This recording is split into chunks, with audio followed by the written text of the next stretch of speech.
Configurational isomerism, topic लिखिएगा configurational isomerism.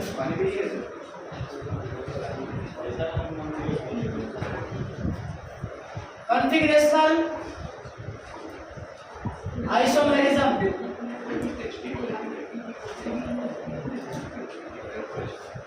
Configurational isomerism configurational isomerism का दो टाइप होता है। पहला टाइप होता है ज्योमेट्रिकल और दूसरा टाइप होता है optical.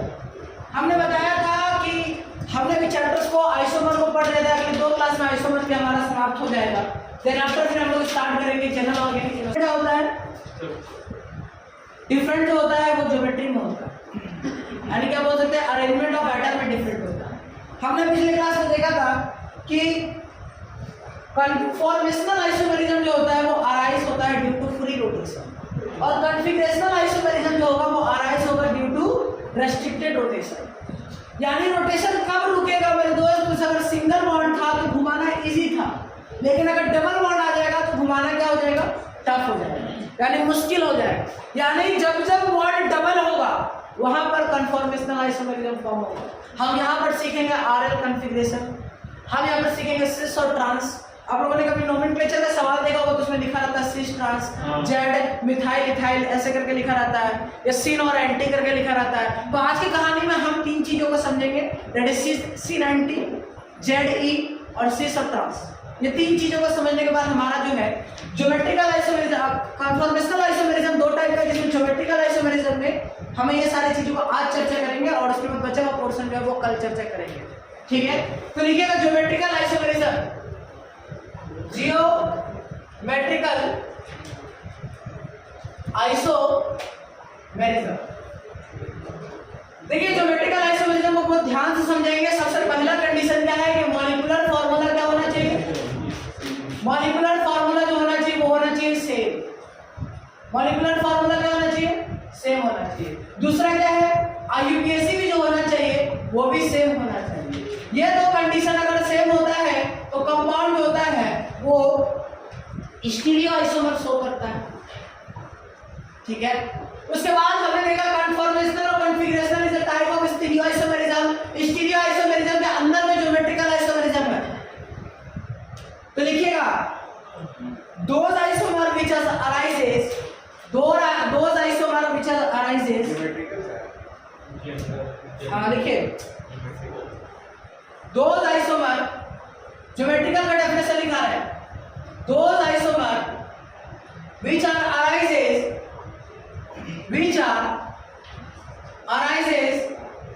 due to restricted rotation,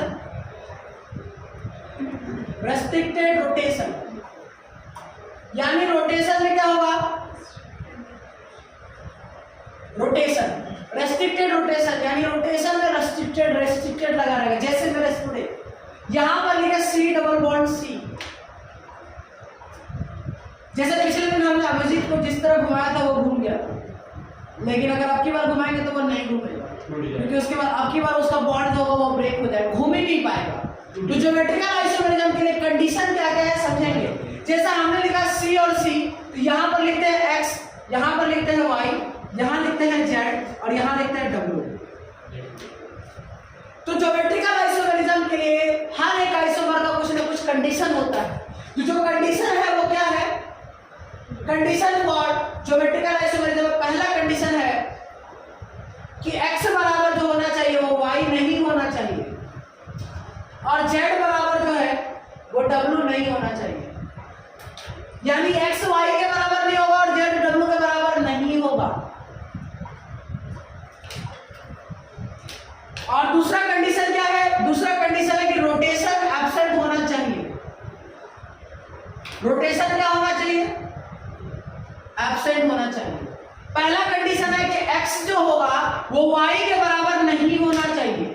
इसका मतलब है कि 2 एटम, कोई भी 2 एटम एक कार्बन पर, किसी भी एक एटम पर 2 ग्रुप जो लगा होगा वो सेम नहीं होना चाहिए, यानी लिखना चाहिए डिफरेंट ग्रुप। लिखिएगा फर्स्ट वाले पॉइंट में क्या लिखिएगा, different group on the same atom.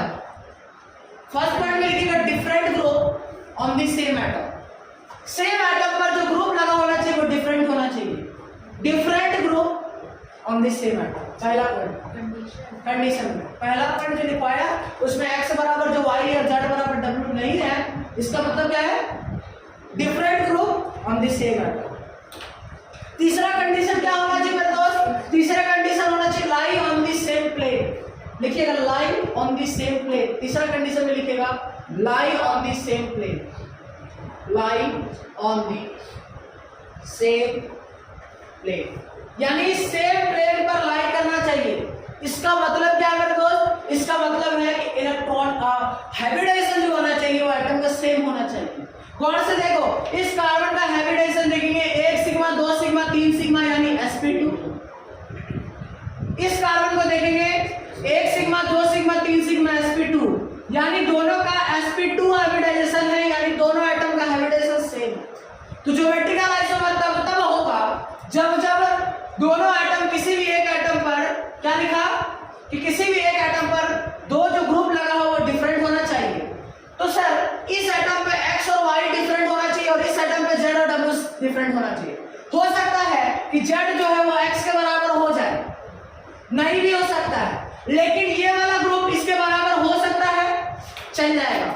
ये वाला ग्रुप इसके बराबर हो सकता है, चल जाएगा, लेकिन ये वाला ग्रुप जो है वो इसके बराबर भी होगा तो भी चल जाएगा, और ये वाला जो ग्रुप है वो इसके बराबर होगा तो भी चल जाएगा। लेकिन कंडीशन क्या है कि z w के बराबर नहीं होना चाहिए और x y के बराबर नहीं होना चाहिए, यानी किसी भी एक एटम पर जो दो ग्रुप लगा है वो दो ग्रुप डिफरेंट होना चाहिए, पहला कंडीशन। दूसरा कंडीशन क्या है? रोटेशन एब्सेंट होना चाहिए। रोटेशन तब एब्सेंट होगा जब यहाँ बॉन्ड क्या होगा? डबल या ट्रिपल होगा।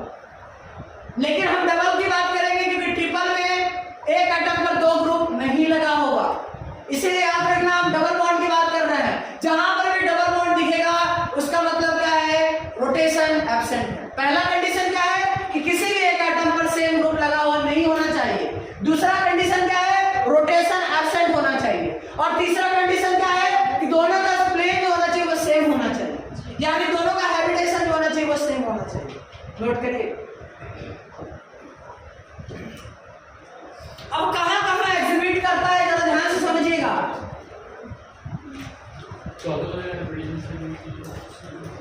क्या कुछ पूछ रहा है क्या? अब एग्जीबिशन का कंडीशन क्या है? कहां एग्जिबिट करेगा?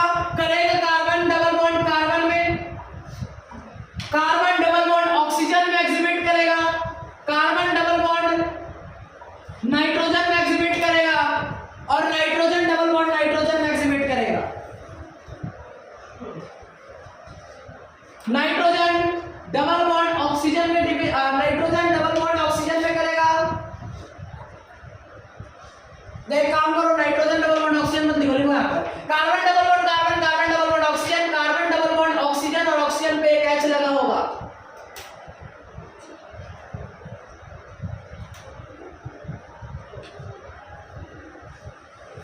नाइट्रोजन डबल बॉन्ड नाइट्रोजन पे भी करेगा। ये ऐसा जगह है जहां पर ज्योमेट्रिकल आइसोमेरिज्म एग्जिबिट करेगा। यहां प्लस लिख दीजिएगा। सी डबल बॉन्ड O सबका बताएंगे, क्या करना टॉपिक है, ऐसा नहीं सब पे एक टॉपिक है। अभी तो एग्जांपल है एजो कंपाउंड, एजो कंपाउंड का नाम सुनिए, ऑक्सीजन नहीं, वीडियो बनाए भी नहीं।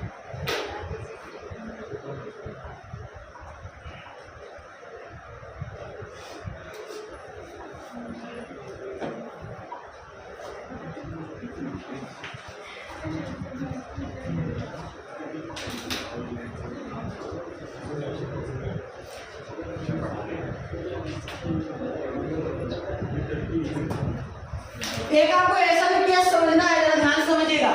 हम लिखे carbon double bond carbon double bond carbon, यहाँ लिखा हुआ X है, यहाँ लिखा हुआ Y है, यहाँ पर लिखा हुआ Z है और यहाँ पर लिखा हुआ W। क्या यहाँ पर ज्योमेट्रिकल आइसोमेरिज्म लाई करेगा? तो नहीं लाई करेगा। यहाँ कैसे देखना, एक पाई बॉन्ड जो बना वो हॉरिजॉन्टल में बना, दूसरा जो पाई बॉन्ड होगा वो वर्टिकल में बनेगा। कैसे होगा अभी समझेंगे। हॉरिजॉन्टल और वर्टिकल, जरा ये बताओ कि कार्बन का एटॉमिक नंबर कितना होता है? 6। इलेक्ट्रॉनिक कॉन्फ़िगरेशन क्या होता है? 2 4। ठीक है, देखो इसके पास, इसको मैंने नोट कर लिया। देखो पाई बॉन्ड का फॉर्मेशन कैसे होता है पता है ना? पाई बॉन्ड का फॉर्मेशन देखो, हमने लिखा C, सिंगल बॉन्ड C, यहां लिखा सिंगल बॉन्ड C, यहां लिखा X, यहां लिखा Y, यहां लिखा Z, यहां लिखा W। देखो इसके पास एक p ऑर्बिटल है, इसके पास एक p ऑर्बिटल है, इसके पास 2 p ऑर्बिटल होगा, एक वर्टिकल में होगा और एक हॉरिजॉन्टल में होगा। बड़े अच्छा क्वेश्चन। p का कौन सा होता है? ठीक है। हाँ तो x एक्सिस हो गया, y एक्सिस हो गया, z एक्सिस बाहर की तरफ नहीं होगा, x y z, इसके पास भी z बचा होगा। ये इसके पास इलेक्ट्रॉन है, इसके पास इलेक्ट्रॉन है, इन दोनों का पाई बॉन्ड कैसे हो रहा है? ऐसे। और इसका पाई बॉन्ड का फॉर्मेशन कैसे हो रहा है? ऐसे। तो क्या दोनों का प्लेनर अलग अलग है? इसे याद रखिएगा कि बार बार बना के देखने की जरूरत नहीं है। यानी ये पाई बॉन्ड जो है वो y एक्सिस का है, तो इसका पाई बॉन्ड कौन सा एक्सिस का है? z एक्सिस का है। देखो आराम से, इसका जो पाई बॉन्ड है वो x एक्सिस का है, तो इसका जो पाई बॉन्ड है वो z एक्सिस का है। तो यानी दोनों के पाई बॉन्ड का जो फॉर्मेशन है वो दोनों का क्या है? अलग अलग। ठीक है। और एक और कंडीशन बता दो, इसका sp2 है, इसका क्या है? sp है, इसका क्या है? sp2 है। लेकिन मेरे स्टूडेंट, हाँ बोलो। उसमें तो pz में तो इलेक्ट्रॉन होगा ही। किसमें? बीच वाला। चल बहुत अच्छा क्वेश्चन। बताओ इसका electronic configuration. 1s2 2s2 2p2। ठीक है। p में कितने हैं? एक x से हुआ और एक s से फॉर्मेशन से सिग्मा हुआ। ठीक है। सिग्मा बॉन्ड का फॉर्मेशन s से हुआ तो p में 2 इलेक्ट्रॉन बचा, तो एक x एक्सिस में गया तो एक y एक्सिस में जाएगा। क्लियर है? ठीक है, अच्छा क्वेश्चन है। अब देखिए समझिएगा मेरे स्टूडेंट, तो बार बार इतना बना करके कौन देखेगा? अरे मेरे को एग्जाम देना है, एग्जाम में 1 मिनट में आपको क्वेश्चन सॉल्व करने बोलता है, इतना दिमाग नहीं लगाना। याद रखिएगा, जब भी आपके पास, ध्यान से देखिएगा, जब भी आपके पास हॉरिजॉन्टल आएगा और साथ में वर्टिकल आएगा, जिसको हम बोलेंगे हॉरिकॉन्टल। अगर ऐसा आता है, जब भी 2 पाई बॉन्ड साथ में आएगा तो एक हॉरिजॉन्टल होगा, एक वर्टिकल होगा। तो हमें क्या करना है? अगर हॉरिजॉन्टल वर्टिकल साथ में आता है तो जीआई एग्जिबिट नहीं करेगा, और ऐसा आ जाता है हॉरिजॉन्टल वर्टिकल फिर आ जाता है हॉरिजॉन्टल, तब क्या होगा? तब जीआई एग्जिबिट करेगा। यानी मेरे दोस्त, अगर पाई बॉन्ड 3 बार आ जाए, देखना जरा ध्यान से, यहां लिखा C डबल बॉन्ड C, फिर लिखा डबल बॉन्ड C, फिर लिखा डबल बॉन्ड C, और यहां लिखा X और यहां लिखा Y, यहां लिखा Z और यहां लिखा W। अब देखो ये हॉरिजॉन्टल हो गया, ये वर्टिकल हो गया, ये हॉरिजॉन्टल हो गया, तो लास्ट वाला जो एटम है वो भी हॉरिजॉन्टल है और लास्ट वाला एटम वो भी हॉरिजॉन्टल है। दोनों का प्लेन सेम हो गया। अगर दोनों का प्लेन सेम है तो जीआई एग्जिबिट करेगा। पहला कंडीशन फुल हो गया। दूसरा कंडीशन क्या है? एक्स वाई के बराबर नहीं होना चाहिए, जेड डब्ल्यू के बराबर नहीं होना चाहिए, दूसरा कंडीशन। तीसरा कंडीशन क्या है? रोटेशन एब्सेंट होना चाहिए। और कैसे पता चलेगा रोटेशन एब्सेंट है? तो पाई बॉन्ड होगा तो रोटेशन एब्सेंट है। नोट करिएगा। Isomerism in cycloalkane, GI in cycloalkane. Cycloalkane में ज्योमेट्रिकल आइसोमेरिज्म का कंडीशन क्या है और साइक्लोएल्कीन में ज्योमेट्रिकल आइसोमेरिज्म का कंडीशन क्या है, इसको समझेंगे। उसके बाद हम बहुत सारा प्रैक्टिस भी कराएंगे। उसके बाद हम सिस और ट्रांस को समझेंगे। ठीक है। सिस ट्रांस को हम नहीं पढ़ा क्लास में? पढ़ा होगा, ये तो पक्का पढ़ा होगा कि सेम साइड होगा तो सिस होगा, अपोजिट साइड होगा तो ट्रांस होगा। ये नहीं पढ़ा तो धोखा है। जेड और जुस्मान और एंटीगोन नहीं पढ़ा होगा, जुस्मान और एंटीगोन नहीं पढ़ा होगा, एंटीगोन है ना। चलो सिलो और एंटी, यानी सिलो और एंटी। चलो जीआई इन साइक्लो अल्केन। साइक्लो शब्द का मतलब क्या है? रिंग होगा। तो देखिए अगर हम एक रिंग बनाते हैं, ध्यान से देखिए, ये रिंग है, यहां पर लगा है Cl और यहां पर भी लगा है Cl। इसके नीचे क्या लगा होगा? H होगा। इसके नीचे क्या लगा होगा? H होगा। क्या इस कार्बन पे ग्रुप डिफरेंट है? अरे इस कार्बन पे लगा हुआ ग्रुप डिफरेंट है, यहां पर भी ग्रुप डिफरेंट है। यानी किसी भी कार्बन पे लगा हुआ ग्रुप अगर डिफरेंट होता है तो जीआई एग्जिबिट करेगा। तो लिखिएगा ब्रैकेट में, साइक्लिक रिंग में, साइक्लिक रिंग में, इसी के नीचे या साइड पे कहीं भी लिख लो, साइक्लिक रिंग में ऐसा डब्बा बना के लिख लीजिएगा इंपॉर्टेंट बात में। साइक्लिक रिंग में किसी भी दो sp3 कार्बन पर, साइक्लिक रिंग में किसी भी दो sp3 कार्बन पर, थ्री कार्बन पर, किसी भी साइक्लिक रिंग में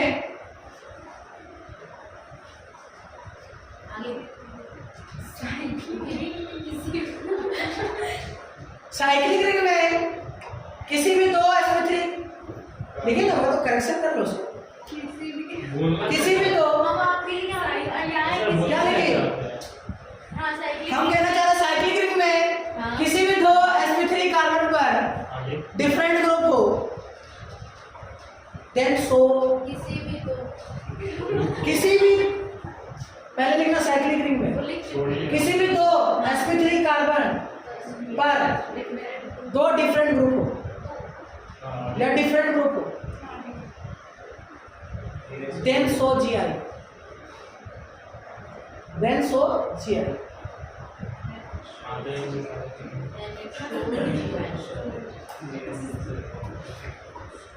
एक इसमें करेक्शन भी कर सकते हो, साइक्लो अल्केन रिंग,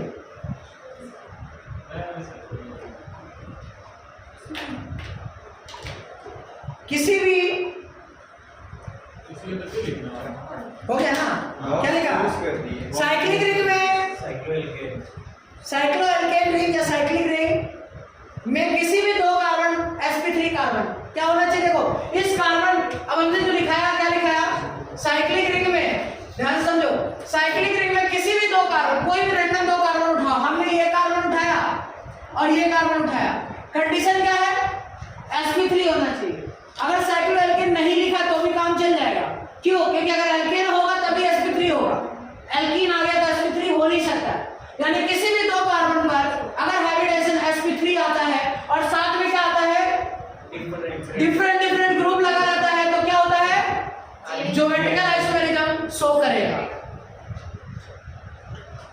कोई भी रैंडम, देखो यहां पर नहीं करता, यहां हाइड्रोजन होता, यहां हाइड्रोजन होता, जहां पर हाइड्रोजन होता, हाइड्रोजन होता, लेकिन साइक्लिक रिंग में कोई दो कार्बन करना चाहिए। क्या होना चाहिए? कोई भी दो कार्बन। अब हम आगे देखेंगे कि इसको हम लोग अपर साइड बनाते हैं, लोअर साइड बनाते हैं, फिशर प्रोजेक्शन फार्मूला पढ़ेंगे, ठीक है? तो यहाँ पर क्या देगा? एक अपर साइड होगा, एक लोअर साइड होगा, वो तो बात की बात है। तो हमें क्या समझना है? किसी भी दो कार्बन पर, अब ऐसा तो मत बोला कि यहाँ Cl है, यहाँ भी Cl है, यहाँ H, यहाँ H, दोनों कार्बन में सेम हो सकता है, लेकिन एक कार्बन में सेम नहीं होना चाहिए। और साइक्लिक रिंग के कोई भी कार्बन को उठा लो, दो कार्बन को, अगर उसमें डिफरेंट डिफरेंट ग्रुप लगा हुआ है तो क्या होगा? जीआई शो करेगा। अब लिखेगा नीचे जीआई इन साइक्लो एल्कीन, टॉपिक जीआई इन साइक्लो एल्कीन, साइक्लो एल्कीन, अभी रुको यार, यस, क्या लिखा है? कंडीशन है। हाँ तो वेरी गुड। यहाँ लिखा है 3 कार्बन, यहाँ लिखे 4 कार्बन। रुक जाओ, रुक जाओ, एक एक करके हम सबसे नाम पूछेंगे। किसका? ना नो कमेंट।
क्या नाम है इसका?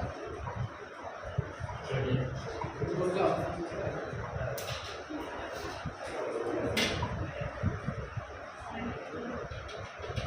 डंडा देखा?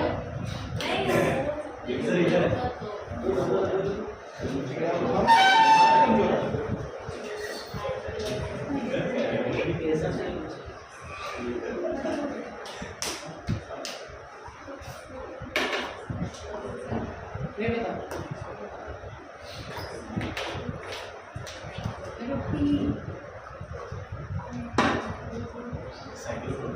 इसका नाम क्या बोला? इसका नाम होगा साइक्लोप्रोपीन। इसका नाम क्या होगा? साइक्लोब्यूटीन। इसका नाम होगा साइक्लोपेंटीन, साइक्लोहेक्सेन, साइक्लोहेप्टेन।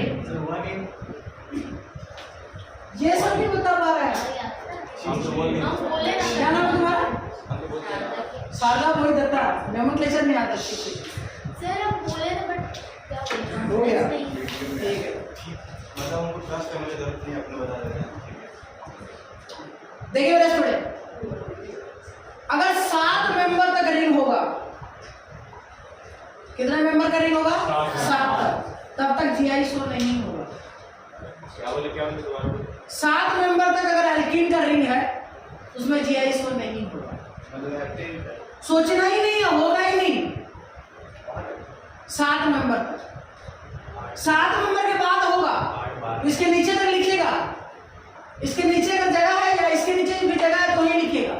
लिखेगा 7 मेंबर तक चेक नहीं करना है। हाँ, 7 मेंबर तक चेक नहीं करना है। एकदम हिंदी लिखो, इंग्लिश लिख के तो कुछ समझ में आया नहीं।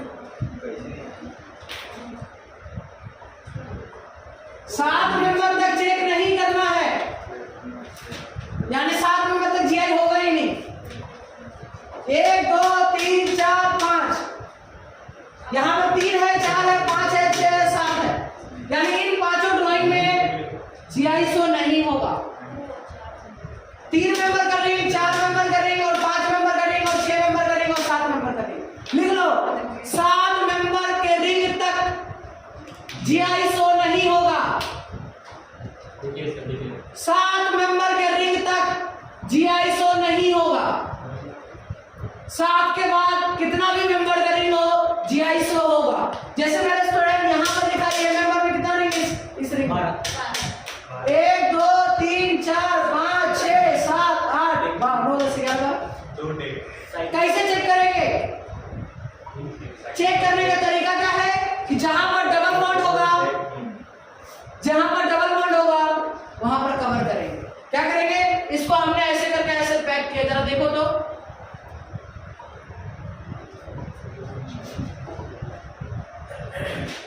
ये एक शेप बन रहा है, जीआई शो होगा। हम बताएंगे कि इस शेप को हम सिस बोलते हैं, अभी आगे सिखाएंगे कि कब सिस बोलेंगे और कब ट्रांस बोलेंगे। यानी मेरे दोस्त, डबल बॉन्ड पर लगा हुआ ग्रुप, एक एटम पे लगा हुआ ग्रुप अगर डिफरेंट होता है तो जीआई शो होगा। एल्केन की बात करें तो कोई भी 2 कार्बन पर डिफरेंट ग्रुप होना चाहिए और sp3 कार्बन होना चाहिए, तब जीआई शो होगा। एल्कीन की बात करें तो 7 मेंबर तक नहीं शो होगा, 7 मेंबर के बाद शो होगा। अब क्यों शो नहीं होता है उसके नीचे लिखिएगा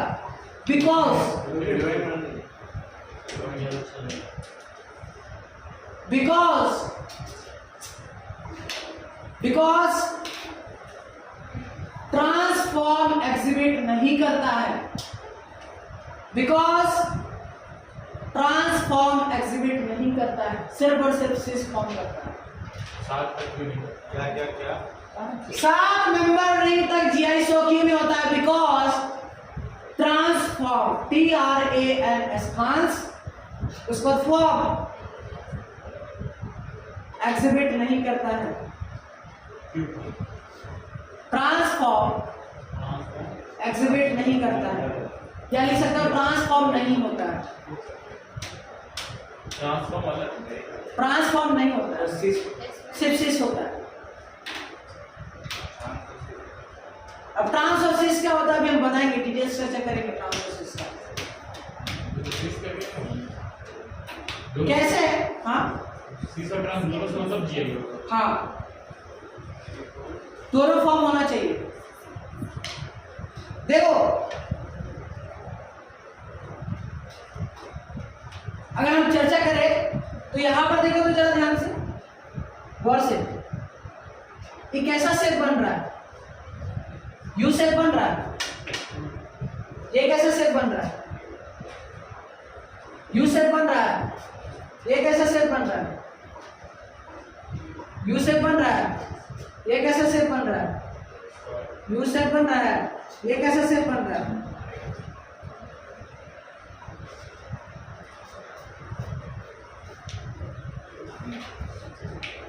ये भी यू शेप बन रहा है, यानी सबका कार्बन ऊपर के साइड है, ऐसे फॉर्म को सिस बोलते हैं, अभी सिखाएंगे। यानी इसमें ट्रांसफॉर्म नहीं आ रहा है। ट्रांसफॉर्म क्या होता है? एक कार्बन को ऊपर होना, दूसरे कार्बन को नीचे होना, भी सिखाएंगे। तो यानी कंडीशन क्या है कि 7 मेंबर जब तक रिंग रहेगा तब तक ट्रांसफॉर्म एग्जिबिट नहीं करता है। 7 मेंबर के रिंग के बाद ट्रांसफॉर्म एग्जिबिट करने लगता है। तो इसी कारण 7 मेंबर तक जीआई शो नहीं होगा। आगे बढ़े, देखिएगा क्वेश्चन।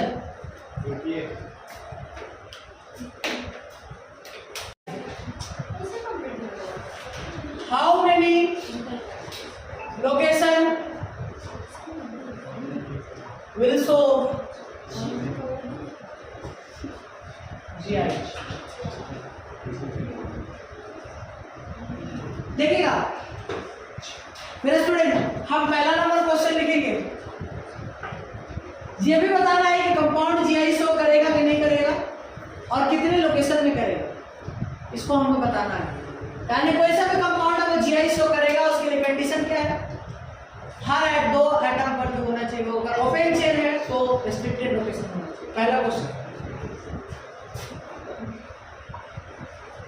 यहां लिखा Cl, यहां भी लिखा Cl, अच्छा बेटा, यहां लिखा डबल बॉन्ड, यहां लिखा Cl, यहां पर लिखेगा Cl।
पूछे बोल रहे कि आप यहाँ पे लिखवाए थे x is not equal to y और z is not equal to w, तो इसमें x जो है z के बराबर या w के बराबर हो सकता है या y?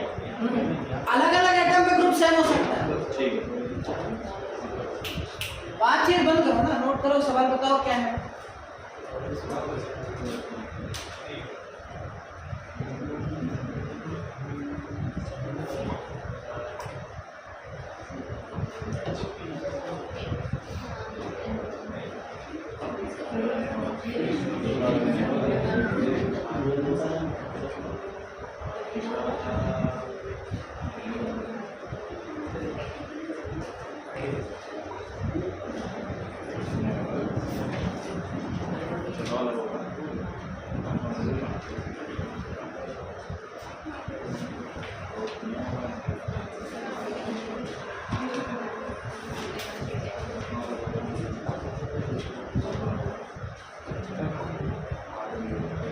नंबर सर, 6 नंबर दे रहे हैं।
पहला नंबर क्वेश्चन देखेंगे तो पहला नंबर क्वेश्चन में देखो, सबसे पहले हमने क्या देखा कि किसी भी साइक्लिक रिंग पर 2 कार्बन लगा होगा तो क्या होगा, ये भी sp3 कार्बन और ये भी sp3 कार्बन है।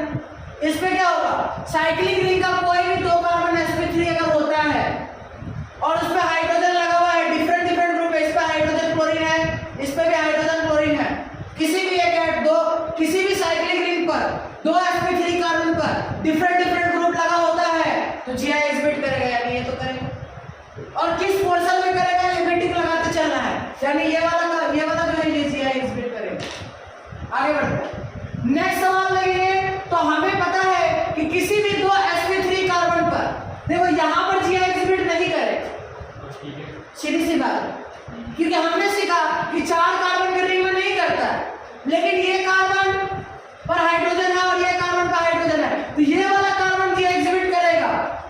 और किसी भी एक पोर्शन में अगर GI एग्जिबिट करता है यानी पूरा कंपाउंड GI एग्जिबिट करता है। थर्ड नंबर क्वेश्चन देखो सर, अगर Cl नीचे रहता तो? Cl नीचे यहाँ नहीं रहेगा ना, Cl अगर यहाँ रहेगा तो वैसे भी नहीं करेगा, क्योंकि डबल बॉन्ड पे डिफरेंट है, ये तो नहीं होगा।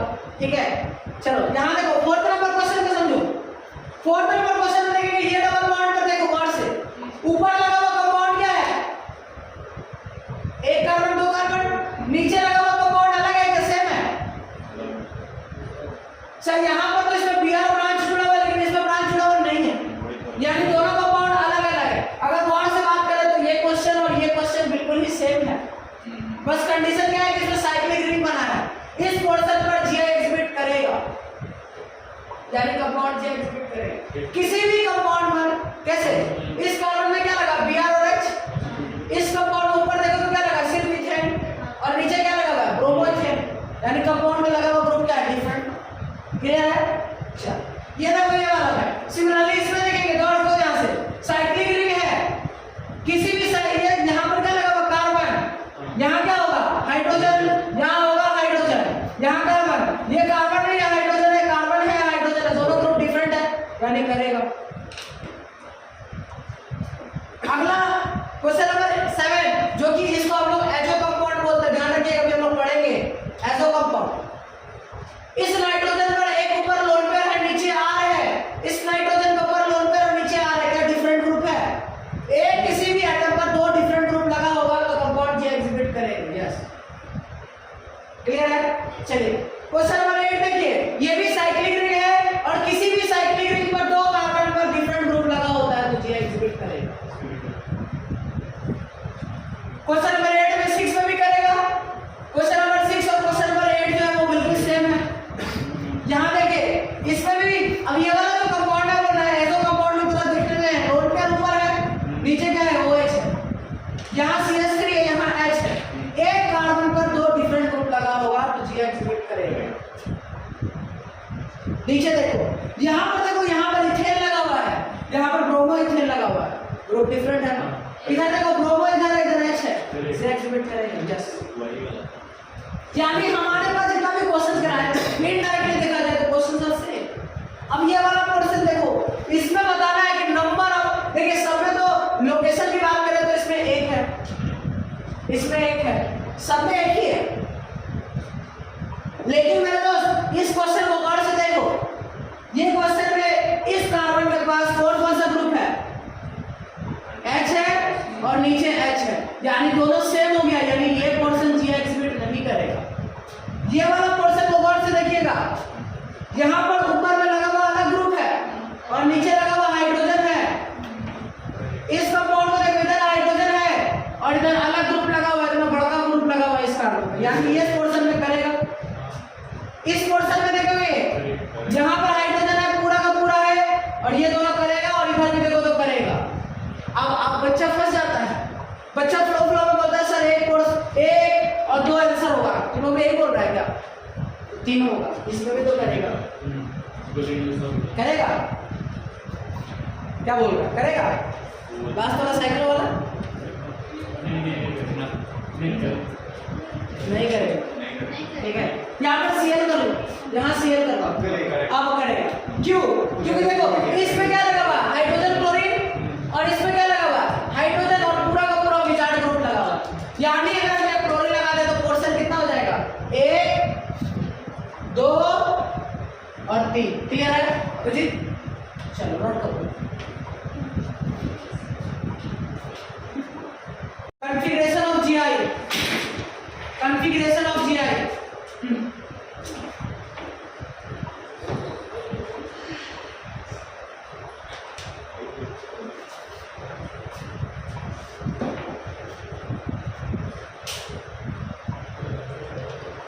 कॉन्फ़िगरेशन ऑफ GI में 3 टाइप का कॉन्फ़िगरेशन पड़ेगा। पहला होगा सिस ट्रांस, दूसरा लिखेंगे सिन और एंटी, SYN सिन स्लैश लिखकर के लिखेंगे एंटी। पहला लिखेंगे सिन, दूसरा लिखेंगे एंटी और तीसरा लिखेंगे EZ। समझिएगा क्या लिखा? कॉन्फ़िगरेशन। देखो आप लोगों ने ना अच्छा क्वेश्चन जो देखेंगे ना नोमेनक्लेचर का, अभी आप लोगों को ऑर्गेनिक केमिस्ट्री में हमने क्यों बोला होमवर्क बना के आइएगा, इससे रिलेटेड आप लोगों को होमवर्क में दिया हुआ है नोमेनक्लेचर। EZ देखिएगा, आप वेबसाइट ओपन करेंगे तो उसमें EZ लिखा रहेगा। ठीक है, तो सब बता रहे हैं। कॉन्फ़िगरेशन इन GI, सिमेट्रिकल आइसोमेरिज्म में कॉन्फ़िगरेशन। पहला नंबर कॉन्फ़िगरेशन देखेंगे सिस ट्रांस, दूसरा नंबर जो कॉन्फ़िगरेशन होगा वो होगा सिन एंटी, और तीसरा जो देखेंगे वो देखेंगे E/Z। अब ये क्या होता है इसके बारे में हम लोग एक एक करके चर्चा करेंगे। पहला वाला जो चर्चा है दैट इज हम टॉपिक लिखेंगे सिस ट्रांस, पहला नंबर सिस ट्रांस, पहला फॉर्म जो सिस ट्रांस से लिखिएगा, सिस कब होता है और ट्रांस कब होता है?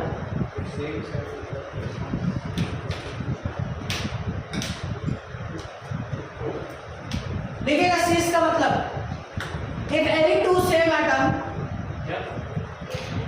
if any two same group, हाँ if any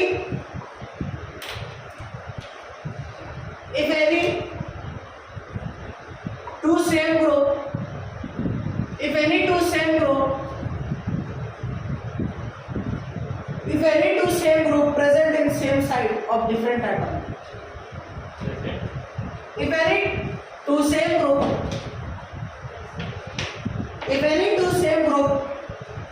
present on same atom, present on same site. If any two same group present same site of different atom.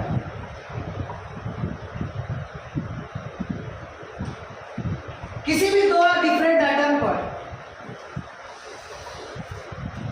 Same group present होगा सेम साइड में, तो हम लगाएंगे सिस। जैसे एक example हम समझते हैं, ठीक है, और ट्रांस को लिख लेते हैं पहले। If any two same group, if any two same group present on different side of different atom. देखो डिफरेंट एटम होने का कंडीशन क्यों पता है? सेम एटम पे अगर सेम ग्रुप प्रेजेंट हो जाएगा तो जीआई एग्जिबिट करेगा ही नहीं। देखो यहाँ लिखा C डबल बॉन्ड C, यहाँ लिखते हैं CS3 और यहाँ पर लिखते हैं CS3, क्लियर है? यहाँ लिखते हैं H, यहाँ लिखते हैं H, यहाँ लिखेंगे C डबल बॉन्ड C, यहाँ लिखेंगे CS3, यहाँ लिखेंगे CS3, यहाँ लिखेंगे H और यहाँ लिखेंगे H। तो कंडीशन क्या है? तो सबसे पहले हमें देखना कि ज्योमेट्रिकल आइसोमेरिज्म होगा कि नहीं। तो उसके लिए पहला कंडीशन क्या है? किसी भी दो, सबसे पहले क्या होना चाहिए? रेस्ट्रिक्टेड रोटेशन होना चाहिए। दूसरा क्या होना चाहिए? दोनों का हाइब्रिडेशन सेम होना चाहिए। तीसरा कंडीशन क्या है? तीसरा कंडीशन क्या है कि एक किसी भी एटम पे जो दो ग्रुप लगा हुआ है, दैट इज मीथेन और हाइड्रोजन, ये डिफरेंट है, तो जीआई एग्जिबिट करेगा। अब हम समझते हैं ये मीथेन है और इस कार्बन पे भी मीथेन है, तो हमने बताया था कि दो एटम डिफरेंट कार्बन पे जो हो सकता है वो सेम हो सकता है, और सेम हो रहा है, दोनों सेम साइड है। तो जब दो किसी भी डिफरेंट एटम पर डिफरेंट ग्रुप सेम ग्रुप, किसी भी दो डिफरेंट एटम पर सेम ग्रुप सेम साइड लगा होता है तो सिस यूज करेंगे। किसी भी दो डिफरेंट एटम पर सेम ग्रुप अपोजिट साइड लगा होता है तो ट्रांस यूज करेंगे। लेकिन मेरे दोस्त, अब तुम लोगों को पूछना होगा कि ये हाइड्रोजन और ये हाइड्रोजन को क्यों नहीं लिया? तो ले सकते हैं। यानी ऐसा है कि जरूरी नहीं है कि ऊपर वाला सेम हो तो नीचे वाला भी सेम होना चाहिए, वो डिफरेंट भी हो सकता है। यानी किसी भी दो एटम पर कोई भी दो ग्रुप, कोई भी एक ग्रुप सेम होना चाहिए। यहां भी थे, यहां भी थे, तो इस फॉर्म को क्या बोलेंगे? ट्रांस। और इसका डिस्टेंस को L2 बोलते हैं और इसके डिस्टेंस को L1 बोलते हैं। इनमें से ऐसा क्यों होता है कि ये ज्योमेट्रिकल आइसोमेरिज्म शो करेगा? ज्योमेट्रिकल आइसोमेरिज्म में बॉइलिंग पॉइंट के बारे में समझेंगे। इसका जो बॉन्ड का लेंथ है दो एटम के बीच में, जरा इधर आ जाओ, तुम आओ इधर, अब जी जल्दी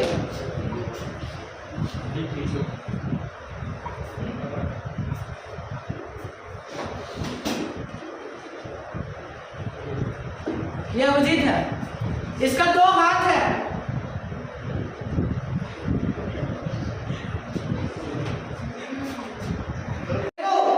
ये अभिजीत है, ये इधर हाथ है और ये हाथ है, दोनों एटम सेम है और ये पूरा इसका बॉडी कार्बन है। ये दोनों हाथ जब ऐसे रहेगा तो ये इसका ये जो कंधा है ये दोनों कार्बन है, इस कार्बन का हाथ और इस कार्बन का ये जो दोनों ग्रुप लगा हुआ है ये दोनों सेम साइड है तो सिस बोलेंगे। अब अपोजिट साइड हो गया तो ट्रांस बोलेंगे। तो क्या हमको ऐसा दिख रहा है कि यहां से लेके जो यहां तक का लेंथ है वो एज कंपेयर टू इन दोनों के बीच का जो लेंथ है, ये वाला लेंथ, ये लेंथ जो होगा जिसको L1 मान रहे हैं, और अभी जो ये लेंथ है यहां से यहां तक इसको L2 मान रहे हैं, तो L2 का जो लेंथ होगा वो ज्यादा होगा एज कंपेयर टू L1, यानी लेंथ के डिफरेंस आ रहा है, इसीलिए ज्योमेट्रिकल आइसोमेरिज्म शो करेगा। ठीक है, तो देखो हमने क्या बताया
अरे ये दोनों के बीच में डिस्टेंस, एरिया डिस्टेंस बोल सकते हैं इसको, एरिया डिस्टेंस, ठीक है। अब देखो यहाँ पर हमने एक कंपाउंड लिया, जरा ध्यान से समझिएगा।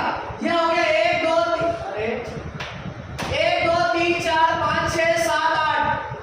अभी हमने देखा कि हमने बहुत सारा कार्बन बना दिया। कितना कार्बन बना दिया? 1 2 12 था ना शायद। अब यहाँ पर ले लेते हैं। हमने देखा कि देखो अब अगर 8 कार्बन होगा साइक्लिक रिंग में, 7 कार्बन है और एक डबल बॉन्ड होगा और कोई ग्रुप लगा हुआ नहीं होगा, तो GI नहीं करता है। लेकिन मेरे दोस्त यहां पर समझना, ये जो कंपाउंड है ये 8 ग्रुप का है, 8 कार्बन का लगा हुआ है और 12 है, सॉरी 12 है। अब यहां पर हम कैसे पता करेंगे कि ये सिस है कि ट्रांस है? तो याद रखना, जहां पर डबल बॉन्ड लगा होगा उस पोर्शन को घेरेंगे। कैसे घेरेंगे? देखना यहां से, देखो घेराया घेराया घेराया, कैसा शेप दिख रहा है? क्या ये जो मीथेन है और ये जो मीथेन है क्या अपोजिट साइड लगा हुआ है? यानी इस फॉर्म को क्या बोलेंगे? ट्रांस। यानी GI एग्जिबिट करेगा, यस सर। और इसको क्या बोलेंगे? ट्रांसफॉर्म। यानी ऊपर वाला जो कंपाउंड है वो नीचे की तरफ है और नीचे वाला कंपाउंड जो है वो ऊपर की तरफ है, यानी ऐसे फॉर्म को क्या बोलेंगे? ट्रांसफॉर्म। एक और समझते हैं, देखिएगा इधर ध्यान दीजिएगा। ये है हमारे पास कंपाउंड, यहां पर लिखा हमने डबल बॉन्ड। अब मेरे दोस्त हम डबल बॉन्ड को कवर करेंगे। जरा ये बताइएगा, क्या इसमें 4 7 कार्बन से ज्यादा है? बिल्कुल सर, हम कवर करेंगे। यहां पर हमें एक शेप बनता हुआ दिख रहा है, क्या तुम्हें भी दिख रहा है? Yes sir.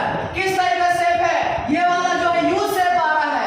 अगर हमारे पास यू शेप आता है यानी इस फॉर्म को बोलेंगे सिस फॉर्म, और हमारे पास ऐसा आता है कुछ ऐसा ऐसा, एक बार ऊपर से नीचे ऐसे सीढ़ी साइज में शेप आता है, तो क्या बोलेंगे? ट्रांसफॉर्म। यानी सिस फॉर्म और ट्रांसफॉर्म, किसी भी एक कंपाउंड का 2 फॉर्म होता है, सिस भी होगा और ट्रांस भी होगा, तो वो ज्योमेट्रिकल आइसोमेरिज्म शो करेगा। बोलिए। नहीं, डबल बॉन्ड आना चाहिए बीच में और उसके ऊपर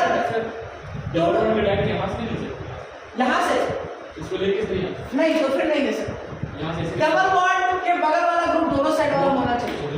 Yes, ठीक है, चलिए। ट्रांस में हमेशा वैसे ही बनेगा। ये सब ऐसे क्वेश्चन करेंगे सर।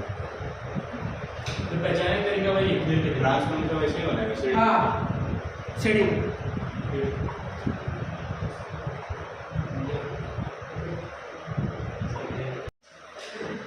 लिखिएगा सिन और एंटी। ऐसा अचानक से पूरा सन्नाटा हो गया। सिन और एंटी। देखिए, सिन और एंटी जो होता है वो 2 कंपाउंड में शो किया जाता है। पहला कंपाउंड को एजो कंपाउंड बोलते हैं और दूसरा कंपाउंड को क्या बोलते हैं? ऑक्सीजन। ठीक है, इन 2 कंपाउंड को समझेंगे तो सिन और एंटी का कहानी समझ में आ जाएगा। यानी सिन और एंटी जो होता है सिर्फ और सिर्फ 2 ही कंपाउंड में पाया जाता है। पहला होता है एजो कंपाउंड। एजो कंपाउंड किसको बोलते हैं? तो देखिए, सिन और एंटी कब कब पाया जाएगा? पहला कंपाउंड का नाम है एजो कंपाउंड। एजो कंपाउंड उनको बोलते हैं जिसमें नाइट्रोजन ही लगा रहेगा नाइट्रोजन के साथ, और यहाँ पर क्या होगा? यहाँ पर लोन पेयर होगा और यहाँ पर क्या होगा? लोन पेयर होगा। और हमने मान लिया यहाँ पर R है, यहाँ पर R है। अब देखिए, जब आपके पास एजो कंपाउंड रहेगा तो हमेशा चेक करने का तरीका क्या है? ध्यान से समझो। एजो कंपाउंड होगा तो चेक करने का तरीका क्या है कि ये लोन पेयर और लोन पेयर, अगर लोन पेयर एलपी मतलब लोन पेयर और लोन पेयर जो होगा वो सेम साइड होता है, क्या होगा? सेम साइड होगा, तो हम लगाएंगे सिन। क्या लगाएंगे? सिन लगाएंगे, यानी सिला। और लोन पेयर अपोजिट साइड होगा तो क्या लगाएंगे? एंटी लगाएंगे। क्या लगाएंगे? एंटी लगाएंगे। अगर लोन पेयर सेम साइड है तो सिस लगाएंगे और लोन पेयर अपोजिट साइड है तो एंटी लगाएंगे। ध्यान रखिएगा मेरे दोस्त, हमेशा लोन पेयर को चेक करना। इस कंपाउंड में लोन पेयर कैसे है? सेम साइड है, यानी इसका नाम क्या हो जाएगा? सिन हो जाएगा। क्या हो जाएगा? सिन हो जाएगा। और अगर यही लोन पेयर अपोजिट साइड होता तो क्या लगाते हैं? एंटी। ठीक है, क्या लगाते हैं? एंटी। जैसे क्या है, हमारे पास ये लोन पेयर नाइट्रोजन है, इधर लगाया लोन पेयर, इधर लगाया लोन पेयर। ये लोन पेयर अपोजिट साइड है, यहाँ R है, तो लोन पेयर को चेक करना है। हो सकता है यहाँ R की जगह पर कोई और भी ग्रुप लगा हो सकता है, लेकिन लोन पर अपोजिट साइड है तो क्या लगाएंगे? एंटी। क्या लगाएंगे? एंटी। दूसरा देखिए ऑक्सीन। ऑक्सीन का फॉर्मेशन कैसे होता है? एल्डिहाइड जानते हो और अमीन जानते हो? एल्डिहाइड और अमीन को मिला के बना देगा तो उसको बोलता है एल्डोक्सिन, और कीटोन और अमीन को मिला के बना देगा तो क्या बोलेंगे? कीटोक्सिन। यानी ऑक्सीन क्या है समझते हैं। देखो हमने लिखा है यहां पर एल्डिहाइड, जरा ये बताओ तो C डबल बॉन्ड O, इधर क्या होगा? R होगा, इधर क्या होगा? H होगा, तभी एल्डिहाइड है। यहां से देखो, देखो बोर्ड पे देखो, एल्डिहाइड है। अमीन लेते हैं, यहां लिखे N, यहां लिखे H2, यहां लिखे R, ये क्या है? अमीन। अमीन का डिग्री क्या है? 1 डिग्री।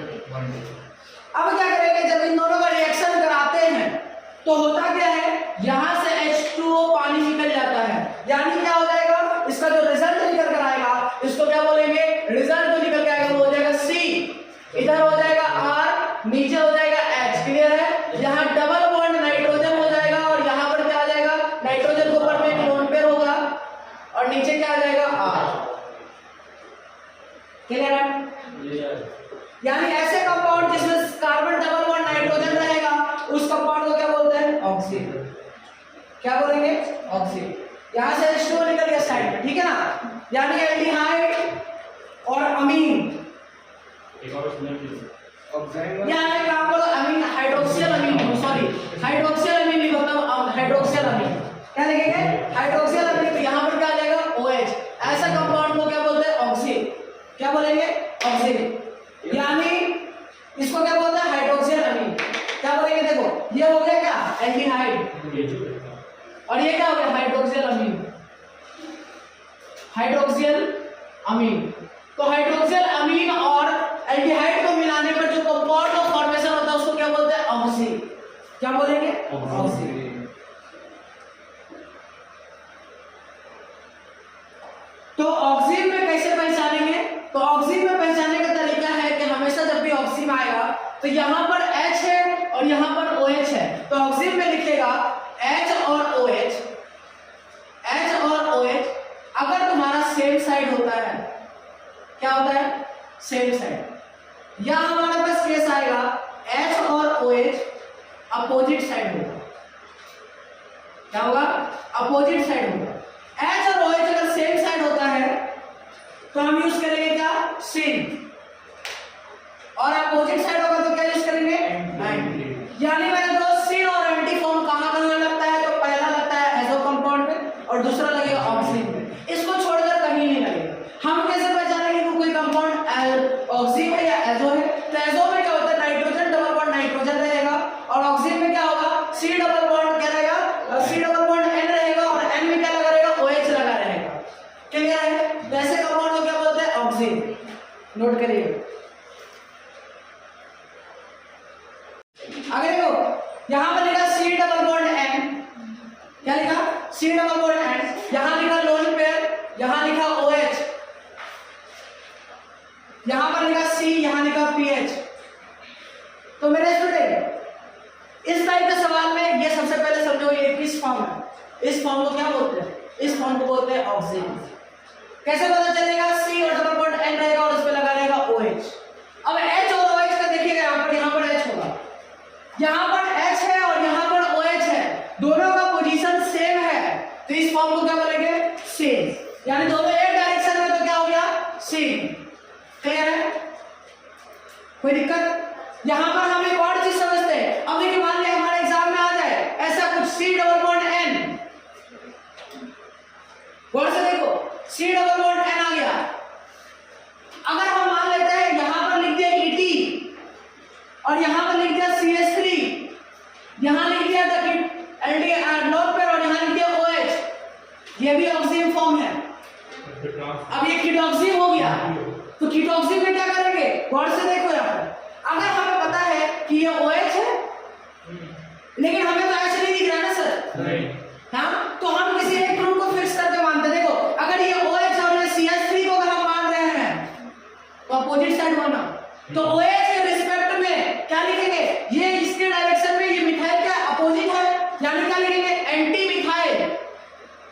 लिखेंगे? Anti methyl. और ये क्या है? इथाइल। एंटी मिथाइल, उसके बाद क्या लिखेंगे? Ethyl oxygen. अब यहाँ पर हम एक और चीज लिख सकते हैं, OH के रिफ्लेक्ट में CH जो है वो सेम साइड है क्या? तो क्या लिख सकते हैं? या तो हम लिख सकते हैं सिन इथाइल, सिन इथाइल मिथाइल ऑक्सीन। देखो अगर कोई कंपाउंड एल्डिहाइड से बनेगा तभी उसके पास H आएगा, कीटोन से बनेगा तो उस पे H नहीं आएगा, क्योंकि कीटोन के दोनों साइड कार्बन होता है। अरे कीटोन का मतलब क्या होता है? C डबल बॉन्ड O, यहां लिखा CH3 और यहां लिखा CH3, ये कीटोन है, ठीक है? तो कीटोन में H तो आएगा नहीं, तो कीटोन में कैसे चेक करेंगे? OH के रिस्पेक्ट में अगर CH3 देखें तो डायगोनल पे है, तो क्या लिखेंगे? Anti methyl. OH के रिस्पेक्ट में 80 सामने है तो क्या लिखेंगे? सिन इथाइल मिथाइल ऑक्सीन। नोमेनक्लेचर लिखना आएगा इस टाइप का, ऑप्शन दिया रहेगा या इस तरह का लिखा रहेगा, एनसीईआरटी में इस तरह का लिखा हुआ, इसका स्ट्रक्चर बनाना है। तो सिन और एंटी कब लगाएंगे ये समझ आया?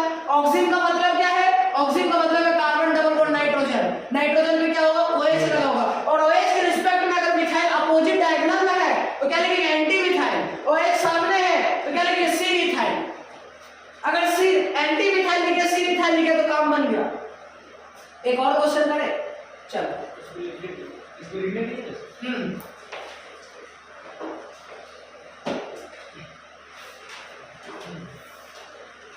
अब हमारा लास्ट सवाल आज के क्लास का, C डबल बॉन्ड N लिखा हुआ है, यहां लिखा हुआ लोन पेयर है, यहां पर लिखा हुआ है OH लिखा हुआ है, और यहां पर लिखा हुआ pH, यहां लिखा हुआ OH, यहां लिखा है pH, यहां लिखा है OH और यहां लिखा है CH3। जरा इसका नाम बताइए तो जल्दी से, क्या नाम हो जाएगा? OH के रिस्पेक्ट में मिथाइल किसकी तरफ हो गया? सामने, तो क्या लिखेंगे? सिन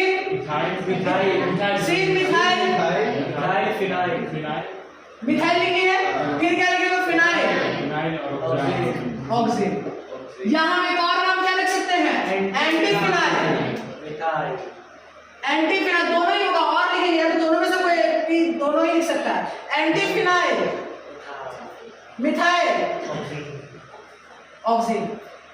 क्लियर है यहाँ तक? कोई डाउट समझने में? एनीबॉडी? तो आज हम लोग तैयार रहने देते हैं, अगले क्लास मिलेंगे तो इस टाइप की चर्चा करेंगे।